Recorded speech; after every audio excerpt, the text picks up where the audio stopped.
welcome to Coaching with Tally. Our limiting beliefs, limiting your bank account. We are in a series all about abundance and abundance mindsets, and today we are going to hit limiting beliefs. Limiting beliefs are like holes in the bottom of a bucket. Often you don't even know that they're there, and you are doing all of this work to pour into this bucket, and you're like, why is it leaking? What is draining out? Anytime you have that experience, it's most likely a limiting belief draining a lot of what you're pouring in out. And this could be in any area, but today we're going to be talking about abundance, mostly in finances. We're going to talk about limiting beliefs that we have around money, what some of those are, and what we can do about it. How can we plug the hole in that bucket and keep all the things you're pouring in, training and hours at work and opportunities, so that it fills the bucket and doesn't drain out. So my name's Tally. I'm a life and personal development coach, and I have the honor and privilege of working with leaders to create lives of overflowing joy in the world, get you aligned to who you most truly are, get you firing on all cylinders. We look at life very holistically and really get you creating a life that you love living so that you can be in overflow and have incredible impact in the world. So today we are talking about abundance mindsets. I want to give you a resource that I use with a lot of my private clients. It is this book, You Are a Badass at Making Money by Jen Sincero. It's a great read. She's freaking hilarious. Gets at a lot of these limiting beliefs that we're going to be touching on today in a very humorous way, so it makes it an easy read. But there's a lot of depth in it, and there are things for you to be able to work through, which is amazing. So it's a great resource. I highly recommend it. So it's a part of the work that I do with my private clients. Like almost all of them, we end up going through either this exact book or a lot of the tools from the book, depending on what they want to do. But when you are able to uncover the subconscious beliefs, because that's what they are, they're subconscious. You can have a conscious belief about something that, like, yes, I want to make a lot of money. Yes, I believe that it's going to make a difference in the world. You can have a lot of things that you attest to, and then you have these subconscious things that actually sabotage it. Like it's that hole in the bucket thing we talked about. So we are going to, I want to talk a little bit about some of the results we've seen with private clients who do this work and why it does make a difference to do. It makes a difference to lean into this, to look at the limiting beliefs that are there, to overcome them. I've had clients that have tripled their income multiple times in doing this work. I've had clients who have come to me and they have had a financial goal for multiple years, like sales goals that they've wanted to achieve, and they haven't hit it until they do this work. They start doing this work of looking at the limiting beliefs in their own life, and then all of a sudden, boom, they're hitting those goals. Maybe clients, I work with a lot of entrepreneurs, so their income is not just automatically set. They get to determine it. And so we determine together, like, what is it you're going to be bringing in every month? And they set a goal, and then we do this work, and they start hitting it. It's awesome. Clients who have started and then sold companies for millions of dollars, able to give people who have been able to give back to work that is really important to them, causes in the world that really matter to them. So all of those things, the work of doing this, getting into abundance mindsets, really looking at limiting beliefs and overcoming them. So let's just hit a few of them. Let's just throw out a few so you guys understand what I'm talking about when I say limiting belief. So money is the root of all evil. How many of us have heard that statement before? And, there are experiences that we have that reinforce these things. So a lot of times we will have conscious beliefs that we attest to that we're like, no, money is great. Money brings freedom. I want to have money. I want to be able to give back. I want to be able to provide freedom for my family and for me. Like we will have conscious beliefs that we attest to, and then we'll have subconscious beliefs that are based in experiences that we've had.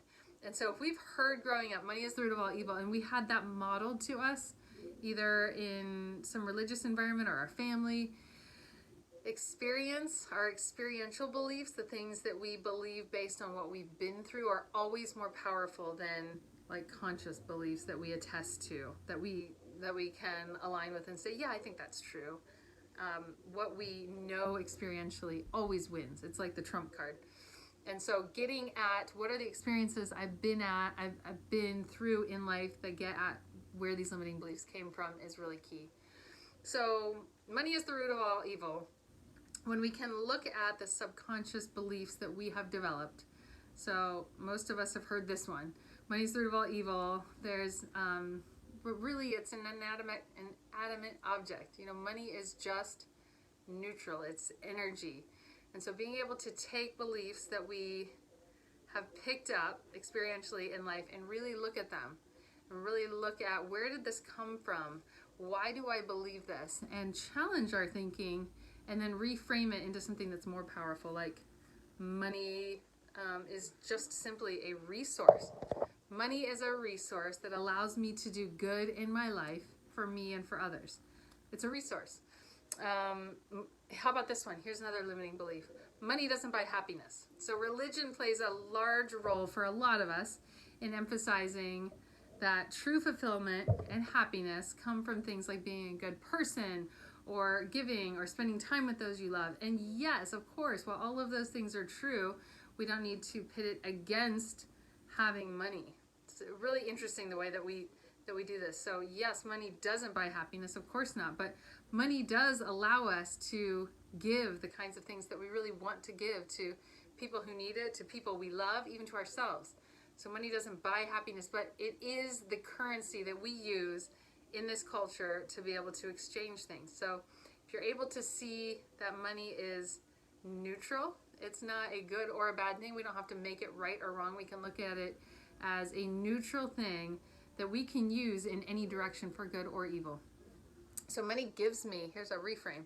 Money gives me the freedom to do the things to improve the quality of life for myself and for others.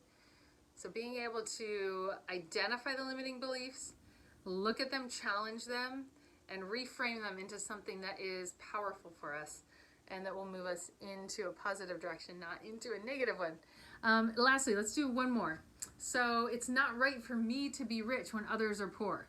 That's something that we have these belief systems that get set up internally and subconsciously that are rooted really in scarcity mindsets. So we talked about that yesterday, that we are either rooted in scarcity, like fear-based, or we're rooted in abundance, which is really at the heart of it, it's love-based. Everything is either love or fear, motivated from love or fear.